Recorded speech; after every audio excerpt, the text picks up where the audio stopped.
Welcome back to the Pro Series podcast. Today is episode 139, and today's guest is Jonathan Clark. He is an architect and author. We get all into architecture, his background in architecture, how he got into architecture, how he started his firm, being able to manage two different states with the same firm. And then we also talk about the author side of his business, how he wrote this book to kind of jumpstart people that are trying to create a business. So if you are here to listen about architecture, or you're here to listen about how to start a small business, this is a great episode for you. But before we get into the episode, please like, subscribe, and review the Pro Series podcast on wherever you listen to podcasts. And now I hope you enjoy episode 139 with Jonathan Clark. Jonathan, thank you so much for hopping on the Pro Series podcast, taking some time out of your evening and getting able to talk to me with not just about your architectural background, but a really cool project that will end with about your book that you have, and that's kind of how we got connected. And just thank you so much for hopping on. Yeah, Eric, man, I really appreciate the opportunity, and I'm really excited, man. I'm really looking forward to having great conversation and learning, a little bit more about yourself as well as sharing some value, man, to the listeners. Yeah, I love having architects on because that was the original thought of my process when I went into school. I wanted to be an architect, Yeah, and last minute kind of changed to interior design, but I still always love architecture. And I think yeah, we have such bordering industries. Like we work together, and yeah. there's some stuff that like teeter totter on what is what. And Mhm. I just love talking to you guys. And first off, I want to hear how you got into the industry, because I feel like every single architect Yeah. I've talked to has a different story. Yeah. So Eric, I appreciate that question, man. And it's as long as I've done it, I kind of I don't necessarily say I forget kind of where I came from, but it's like it's so amazing to kind of see where I've come from and how I've stuck with it and kind of what I'm doing now. But actually, man, my aspirations for the architecture space and the engineering and consultancy space came from more of a family motivation. So Hmm. I grew up very poorly, man. I grew up in a small town in Alabama, so that's why I was originally from. And my mom at the time was a bank teller, and I had three other siblings. So three brothers. So it's four of us at the time. And at one point in time, man, we all slept in like the same bed. So my dad was in the military at the time, so he was kind of in and out. And yeah, I just watched my mom really struggle a lot. And one of the things that I could consistently heard her kind of, complain about was just like having her own space, the dream house she always wanted, that kind of thing. So like, as a young kid, man, I'm 7, 8 years old. Labor laws are preventing me from working. And so, it's like, man, how can I give my mom what she wants and make her happy? Other than, being a good child, getting good grades in school, it's like, at some point one day, mom, I'm gonna build you a house. And so like that's how I got interested, man, in architecture and just like design. It was really based on providing my mom a greater standard of living. That's a cool story. Usually it's like Yeah. someone like they live in a cool town that has like really cool churches or something like that. But that's a cool No, story to say of yeah, why you got into architecture. So you want to help people like your mom. exactly. Yeah, it was more about um a lot of us don't realize how much time that we spend indoors as just human beings. And so, Hmm. having a space that you can create in, having a space that can produce memories that you work out of, right? And all these sorts of other things is critically important. And then like once I kind of realized that, it made me draw closer to architecture because, architecture is a lot of people think of it as just like about the buildings, Hmm. but it's really about the people in the buildings. So it's like, how do you form an environment around what people, can relate to? Yeah. So growing up, did you go to a school that offered you architectural classes, or like how did you Yeah. know it was So architecture? yeah, Because you could have been a contractor, you could have been a yeah, builder. yeah. Like, So I'll transition my timeline here. So let's fast forward to high school. So I was in high school, and I had moved from the small town. It was a small town called York, Alabama. It was probably, if people know Tuscaloosa, Alabama, it's probably like 30, 45 minutes from there. hmm, By the time I got to high school, my parents, we actually moved to Huntsville, which is like North Alabama, right below Tennessee. And so I went to a high school there that had a great program, like elective classes. There was a lot of opportunity. The name of the school was Bob Jones High School. And so I never forget, there was this teacher named Jeremy Raper. He was he had a physics background, and so that year I had got there, they were implementing a new like cohort of like this like science and technology. This was like when STEM was like a big buzzword, you know. And so and so like I was a part of this first cohort of like trying to get high school kids more interested in STEM. And so him and I had developed a good student teacher relationship, and he came, he came to me one day and said, "Hey man, like you're really good at, math and science and like the creatives, the arts, have you really looked at this thing called engineering, and architecture?" It's like, actually, it's funny you say that. That's something I've been aspiring to do. And so he kind of helped me, realize that a little bit more, and Mm. help me to like take the steps necessary to look at schools, look at programs, really look at it more technically. Because my parents, and my family for that matter, I'm actually the first, I guess, engineer and architect kind of in my family, and they're all, in the, maybe the medical practice or like in education. And so I'm the first like, I guess, architecture, engineering, construction guy like in my family. So they didn't really know how to assist me. They just, Mm. they just wanted good things to happen for me, right? But I was able to really ask those pertinent questions to my high school teacher. So that's kind of like what kept me and got me deeper into really, transitioning into more a collegiate, pursuit. Yeah, that's awesome that you were able to have Yeah. that. There's so many schools now that used to have them and they're gone now. There's electives Mhm. and it's just such a shame. Like these kids that when they turn 18, they need to figure out what they need to do and they haven't had the opportunity to look. And just like architecture, but I relate this to anything else in life, man. It's really about like, exposure. Mm. Like maybe you can agree with what I'm saying here. Like in interior design and in architecture, you're really limited by your imagination. So if you're able to expand your imagination through seeing other examples of stuff and being exposed to stuff, that really helps you in your creative aspect. And I think that like what you're saying is it's because I was exposed to that, I was able to like further to go down that path. But when you're not exposed to things or opportunities, like you don't know what's out there. Yeah, exactly. And that's You something don't with know. architecture, you use both, interior design. I would say we do use a lot of math, but it's a lot more creative side of the brain. But in Mhm. architecture, you're using really both. I mean, you have to have both sides of the brain working at once, or, Yeah. the building will fall down. Yeah, it's a true thing, and it's so funny because it's like as I practice it today, I don't necessarily think about that part of it, the really extreme negative part of it. And I really just I focus on like this is so cool because I get to influence people's lives, and like Yeah. they don't even know that I was a part of their life in a sense, right? And it's kind of like I do this all the time. I don't know if you do this, but when I walk into a building I've never been in, the first, and especially if it's like tall ceilings, first thing I do is like look up. I Look don't know up. why, Yep. but that's the thing that we do, and it's just like I'm kind of just embracing it and soaking it all in, and like having an understanding that somebody spent 6, 9, 12 months of their life really planning this thing out, down to every nook and cranny, and just giving it respect and reverence. And I think a lot of people, we walk into office buildings, we go into, movie theaters, like et cetera, and like we don't pay any attention to like, Hmm. giving thought to like, man, there was a team of people who really planned this thing out. So, and I get to experience it and enjoy it. And so it's like I have experiences where we'll design something, it'll get constructed, and I'm like say it's a restaurant, right? And I may go actually have lunch or dinner there, and like I get to see families gathering together and enjoying each other, and it's just like it's a good feeling. Yeah. They get Yeah, to enjoy the creation that you exactly. designed.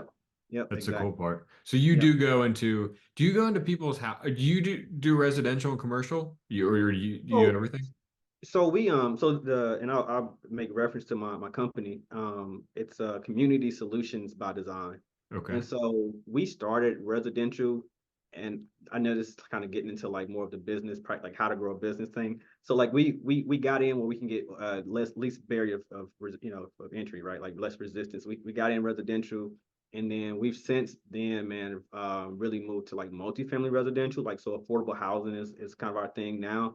But we primarily like 80%, I would say 80% commercial, and then like the Hmm. residential we do is like multifamily stuff. Okay. Do you Yeah. go into houses? I talk to interior designers all the time that like they go into their friends' houses and they're looking around, not meaningly. They like it's just kind of It's like, a, you're trained to do that. That's why I feel like I yeah, walk in a building and like first thing I do is I look up. I'm looking at the structure, you know? yeah.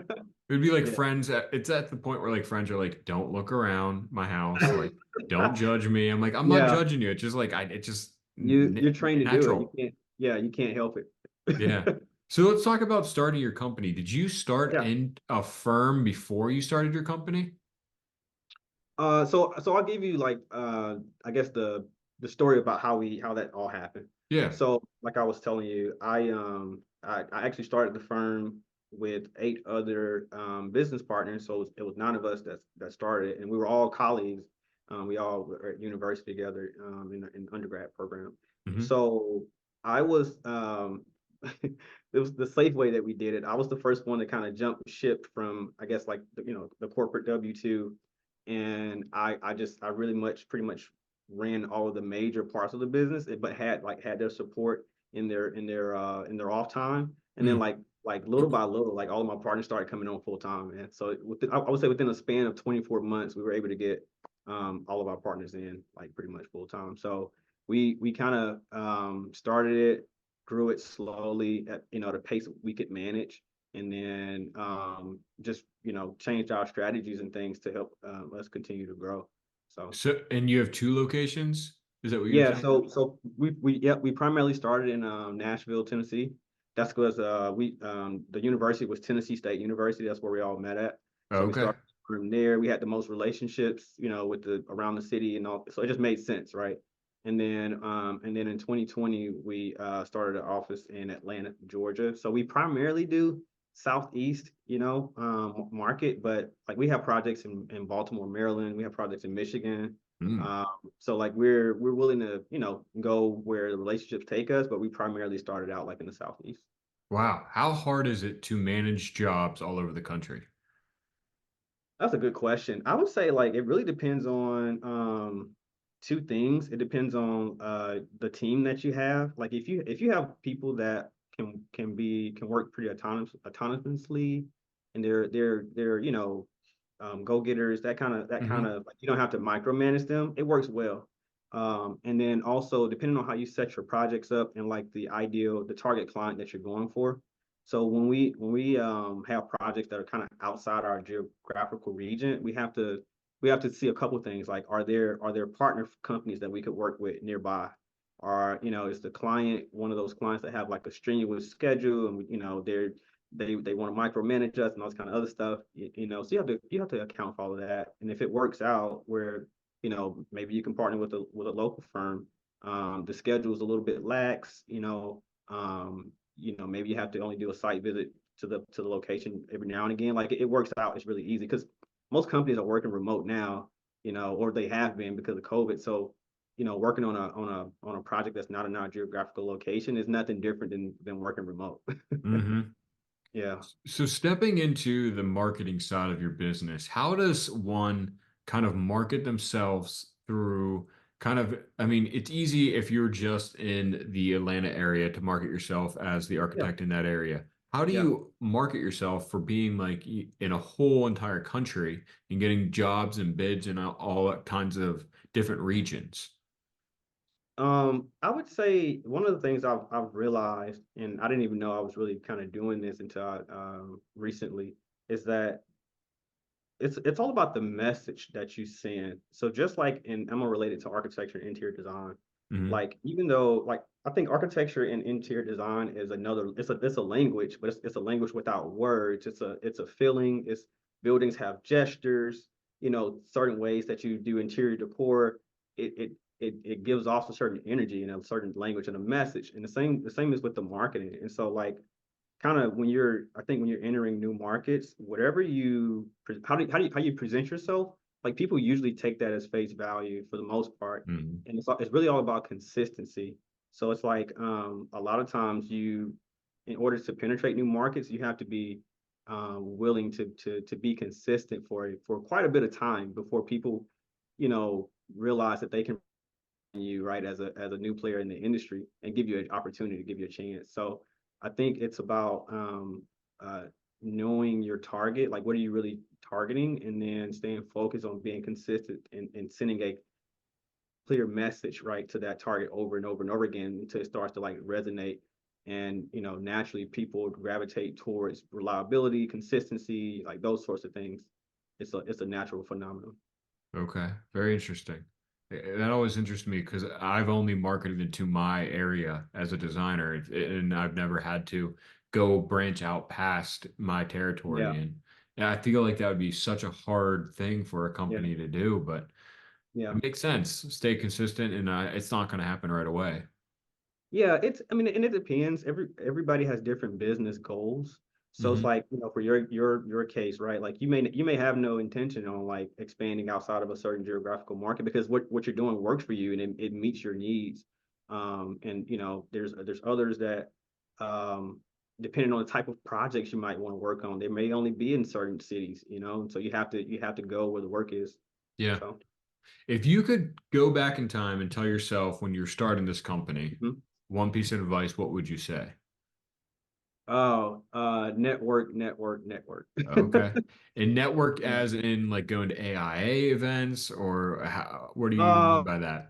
even bigger than that, it's like you want to go where your clients are, and so I Okay. think I think one of the things as I'm gonna just use as an architect, right? Like we use AIA as like the default. Hmm. Everybody knows that it's a professional organization. But one of the issues with that is like you're you're only going to find other architects there, which is no, that's not a Yeah. bad thing. Sometimes you can partner on projects together, and that's great. But like I think we sometimes we use that as an excuse to not to like get out of our shell and go expose ourselves to like actually our clients. So like for example, if I'll use an example. Recently there was triple AE conference in Nashville, which is like the American Association of Airports Authority Executives. So like we, Oh, we we work on aviation projects. So like we're shaking hands with the airport CEOs, what I mean, like that sort of thing. So it's kind of like, whatever industry that you want to serve, you go where your clients are. So you kind of have to broaden the aspect of more than hmm. just AIA. That makes sense. So how do you go? I talked about a couple weeks ago in my podcast about like how we have it so easy nowadays to find people. So like finding Yeah. those airport executives and stuff, you could just Yeah. go on LinkedIn and look. Oh But yeah, how do man. LinkedIn is you amazing. Yeah, I mean, it's such a great tool. And I think so many people, like I always say, networking is a huge thing as well. And I think it's a Hmm. missed opportunity that a lot of people just completely bypass, or Hmm. they just take it for granted and don't actually take it all in when they're at the events and actually go out and talk to people. But how do you, so you went in and knew that you want to do aviation, go into the airplane, CEOs for the airports and stuff. But how do you know about the events? How do you know about all that? How did you get into that sector of it to figure out, hey, I need to get in front of these CEOs to get even an offer to even Yeah. get bid? Yeah, so I'll give you like I guess the super easy first approach is Google. You can Okay. pretty much Google anything, and I think the mindset just has to be around every every profession or every big business. Usually, I could be wrong in this, but usually has like one professional organization that everybody goes to. Like there's a community for every business, right? Hmm. So it's kind of like, Googling, for whatever industry you serve, what is the professional organization? What is the professional community? Yeah. And, from there, it's, whether that's Facebook groups or, whether that's live conferences, well, webinars, workshops, like local, they usually have regional things, national things. And so just kind of like picking and choosing where do you want to start to infiltrate different networks and I don't know if you heard a term 6 degrees of separation, like that sort of thing. No. No, okay. So 6 degrees of separation is a philosophy that basically says the person whom you need to connect with is either six or less people away from arm's reach. So it's kind of like a guy who knows a guy who knows a guy. Uh, Gotcha. so it's like anybody that you want to network with is usually six or less connections away.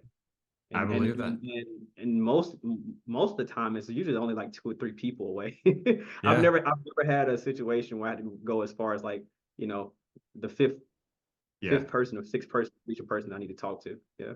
Yeah, that's the hard part. I mean, that's the thing that people don't understand. They go to these networking events and they're like, Yeah. "Oh, this person couldn't help me, or this person couldn't." But they could have a You yeah, brother-in-law or yeah. their brother-in-law's cousin or something like that. You'll be surprised at a lot of the opportunities that you will get will come from connectors. They won't be the Mm, people who are like the decision makers or whatever, but their relationship is extremely valuable because they can connect you to the right people. You know, for example, like if you had a relative in a certain industry, well, you know, because you're their relative, they want to help you. Well, they may be connected to a gatekeeper who's connected to the person you need to talk to. So like mhm. that, what kind of works like that? Yeah. Yeah. So And let's so get into this book that you wrote. yeah, Did yeah. you think you were going to write a book? Was that like a goal of No, yours? no, actually, how did it come about? So, yeah, so I'll tell you the title of the book. So the title of the book, it's like a catchy little phrase. It's called The Little Red Book, but the main title is the guide for aspiring entrepreneurs, beginners, and small business owners. And where it came from was, uh, I when I started business, like I really didn't have access to mentors or coaches. Like there wasn't an architect that had either the time or the willingness, right, to like bring me under their arms and help create their competition. You know what I mean? Like that just Yeah. usually doesn't happen, right? And so we kind of struggled our way, you know, for the first couple of years. We spent like 2 years developing our business plan. We started like strategizing in like 2016, and then we didn't really actually open the LLC until 2018. And so like I'm like, man, it to get where I am now today, I'm very grateful and thankful for it, but I'm also very cognitive and conscious about time. And so it's like, how can I help the next person save 5 years? You know, like you can do a lot, man, in 5 years, if you just had the know-how and connected with the right people. And so it's like, I couldn't really find like a one source kind of thing, that I could utilize. And so I was like, well, what if I could just put something together? You know, it may not be the best thing, but it's gonna have a lot of like little nuggets in there that here's some of the challenges I had. Here's some of like the common questions that I get asked. Because actually what I found is now that I've been in business for over 5 years and like we're a seven figure firm, um, I'm able to actually talk to other entrepreneurs outside of architecture because like to me, business is kind of it's the same, but you're just serving a different market and you're either doing a service or a product. Yeah. You know what I mean? But the goal is the way that business works is usually the same. You know, Yeah. you add value and in exchange you get compensated, right? And Hmm. so I've been able to help other people in different aspects of other businesses. Like somebody I know they do a cinematography business, a bakery business. I've been able to help a few other people like get started, man, in a couple of businesses. So after I did that, I was like, maybe I should just like try to, I don't know, put this in some sort of package, man, because I keep getting asked the same questions. Yeah. Yeah. That's awesome. I mean, I hear so many of these interviews with like, Mark Cuban and all these other Mhm. entrepreneurs, and they're always talking about like you started at zero at some point, someone else is at that point right now. They're Mhm. struggling the same as you did. Yeah. And why not help them? Why not save Yeah. them from what you've learned and what Mhm. you've maybe made mistakes on? Like what's wrong with that? And I think there's two different mindsets of people that think that way or they think, well, I'm not going to help anybody else. They need to learn on their own. And that's usually Well, where businesses fail, usually. yeah, so I'll say two things to that point. One, I really believe in the law of reciprocity, like the energy that you put out is what you get back. Mm, So if I can help someone, regardless of whether it benefits me or not, I know eventually that energy will come back, right? So that's one thing. And then the second thing is I have a philosophy and a mindset that if I could help create other seven-figure business owners and then we can all collaborate on other assets outside of, you know what I mean, like architecture, et cetera, et cetera. To me, I've just created a community of individuals that now we can all put our money together and go acquire other things. So like it's kind of one of those things like if I help you grow when you're ready to do something, you know, extravagant, like the first person you're going to call is usually the person who helped you get there. Yeah. Yeah. Yeah. It's a great domino effect that The people don't domino really effect. think about.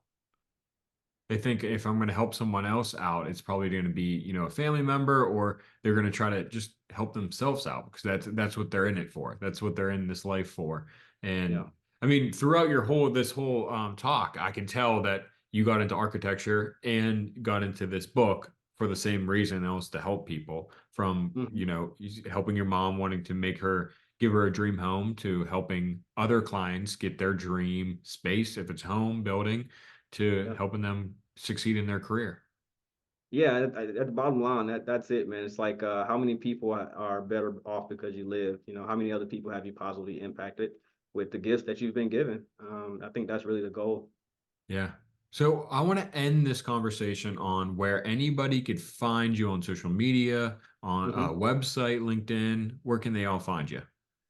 Yeah, so for my architecture engineering business, like I said, it's Community Solutions by Design. You can Google that. The website csolutionsdesign.com. That's the letter C.